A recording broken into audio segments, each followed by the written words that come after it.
Hey guys, how's it going? Today we're gonna do something a little different. We're actually gonna go to my work desk and actually gonna run some comparables on some lands so I can give you guys an idea how I do it, so next time you see a land deal, you can actually make it work. Alright guys, so this property right here, so let's look it up. Let's talk about this property and see why I'm offering the amount I'm offering. This property, I'll be honest with you, it's not like I'm super confident about this offer, but I do think that it's reasonable priced, and the only reason that it may not sell because it may not reach the right investor. The price wise, I believe it's good. So that's what you're gonna see sometimes. You could have a good price on the property if you're doing land. I'm not talking about houses, because houses right now are kind of crazy and everyone buys everything, so it's nuts. But when you go to land, you have to find right people for the right properties. So this property right here, it's a little bit over an acre. It's in Lake Wales, Florida, and I agreed with the seller on a $20,000 price. Okay, so what I can do is that, so you can see I'm doing everything without even thinking, but let me explain to you. So I press on the vacant land property class when I run comparables on PropStream. Again, this is PropStream. PropStream is awesome. If you haven't seen my other videos, I talk about PropStream a lot. I absolutely love it. Here's two properties that I could technically compare this property to. Property number one, it's a little bit under an acre, and it was sold for $30,000. It's actually right down the street from ours, if I'm not mistaken. Yeah, so ours is like this one right here, or this one, and it's right down the street. So you can see how it gets smaller. And this one was sold for $30,000, and so let's say this was a wholesale deal too. The wholesale deal, let's say you have this property for $30,000 and then you put $5,000 on top of it and you sell it to an investor for $35,000. The records will not show your extra $5,000. So this could have been sold for a little more. I have no idea, but in the end of the day, somebody bought it for $30,000. I'm buying this one for $20,000. And it's bigger. It's actually pretty decent bigger. 8,000 square feet is not something to play around with. It's a decent size. 8,000 square feet is 0.2 of an acre bigger. I can't tell. I mean, obviously the property is overgrown, so it needs to be cleared. And you don't have to clear the entire property, but in general, it needs to be cleared. So let's take a look. So when you go on Street View, you can kind of tell where the property is most of the time. I mean, I'm assuming this is the property. Obviously, it needs a lot of clearing, but I'm just trying to see which side it's on. It looks like, okay, so this is the property. So it's not that a lot of woods. It's just this a lot of woods. So it's not. It's a different property. There's actually apparently a route into the property. Interesting. I might drive out there just to take a look at it. But so what this property is 48,000 square feet. I offer 20,000. Looking at comparable, one sold down the street smaller for 30,000. What I'm thinking I can push it for 25. The reason why, that would still be under the market value, and that will kind of give me an idea. But it's really not good to run comparables only based on one comparable. So I have this other one, which to be honest, it doesn't make that much sense to me. This lot is so much smaller. It was sold for $25,000 and right down the street. So I don't know why it was sold for this much, and it was actually bought by an LLC, which could be an investor, which is most likely is an investor. So looking at that, I think this is a good deal for $20,000. Let's look at 3 and 4, whatever 3 and 4 are. It's right down the street as well. It's 2 lots. They were both sold for $17,000, and they were still a little smaller, but not a lot. There was just 4,000 square feet, not a big amount smaller. That's 0.1 acre. So what we can see here is that what you do is that you kind of try to average the price. So what we can conclude here, we kind of take the average between average per cost of the $17,000 and then the other one that's $40,000, that's $30,000, So like I said, I really think the value of this land is about 25, and that's what the seller actually originally wanted. So, you know, we didn't go that far, but obviously offering fast closing, offering cash, and offering no closing costs to the seller, that comes to be a little bit more entertainable offer. This other lot, I'll show you guys another lot that I sent the contract. So on this lot right here, we agreed on $12,000 on this exact lot. This lot also, again, I'm not super confident because it wasn't like a great deal that I'm jumping on it.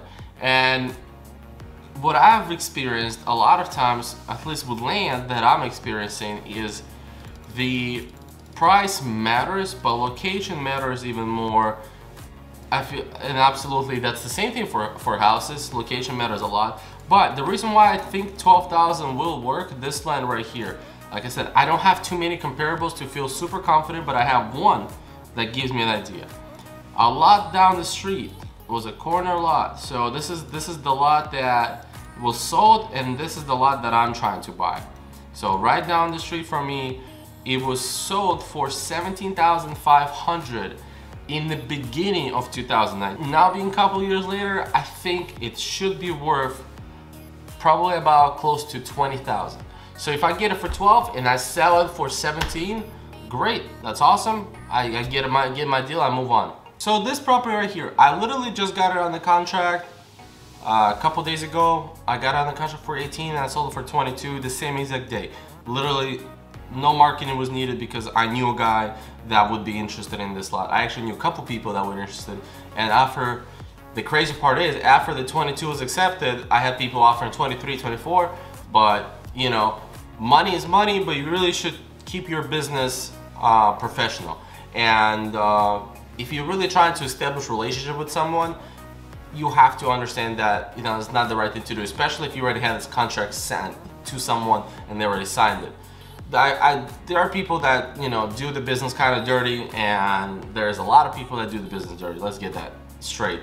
But if you're really if you're here for long term, and if you're trying to build relationship, people know you and they want to reach out to you than anyone else, absolutely be clean, honest with people, because that's really the only way to do it. Sometimes it might hurt you. Like I said, I could have sold it for $3,000 more, but I believe in the long run, I'm just doing the right thing. I'm gonna get a quote from Gary Vee, so I'm thinking macro, not micro. So, you know, you gotta think in the macro perspective. I put it on the contract for 18, sold it for 22, same exact day. The seller is happy, the buyer is happy, I'm happy, move on, do other properties, great. That's all that really matters in the end of the day. That's how I look at it. So the reason why I was offered 18,000 on this property is because of this. So let's take a look at it. So there is a property right down the street sold for $25,000, and if I'm not mistaken, it was smaller. It was a tiny bit smaller, so it wasn't like smaller that much, but still a little smaller, sold for $25,000. So the buyer for $22,000, he got a good deal. Well, let's be honest, he did get a good deal.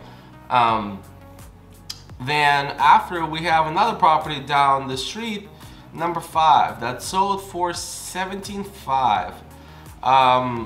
And that one, oh yeah, I remember looking at this one. I was like, what? 0 square feet? I mean, that looks to me like 20,000 square feet, maybe 15, 20,000. I don't know why. Okay, there you go. So it's 148 by 182. 148, no, by 82. Oh, that's 11,000 square feet. So that's about the same size. It sold for 17,000. That company got a really good deal 8 months ago. Great. I mean, the price is a little different right now, so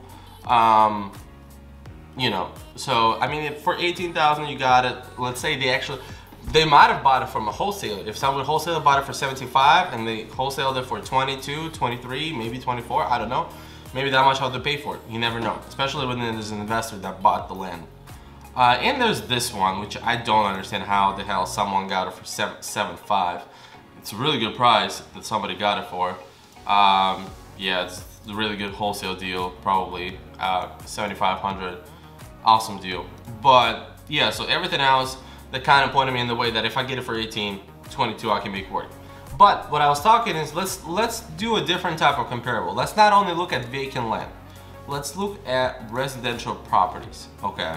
So there's no residential properties sold in the area. Well, let me turn it back a little bit. What? Oh, no, sorry, there you go. So I was like, what? No property sold? There we go. That makes more sense. Alright, so right down the street, this property sold for $185. Number 3 sold, I don't know what that is. I don't know what sold for $27,000. But like this gives me a good idea of what the property is worth out there. 185 around down the street, sold this year. It looks like it wasn't a new build, nothing like that, but 421 square feet, that's all. There's no way. I mean, that's smaller than my apartment. So yeah, I mean, this 185, there is this one that sold for 134. So what you do is that every builder will look at this a little differently, but what the idea is, and I've seen a couple builders tell me the same exact thing, if the land is worth about 15% of potential value of the house, so 15, then that land is a good deal. That's kind of just if you're looking at the deal from the first glance, let's say you could build it doesn't work that way for like houses that are like 120,000. It's not really worth it to buy to build a house that could be worth 120,000.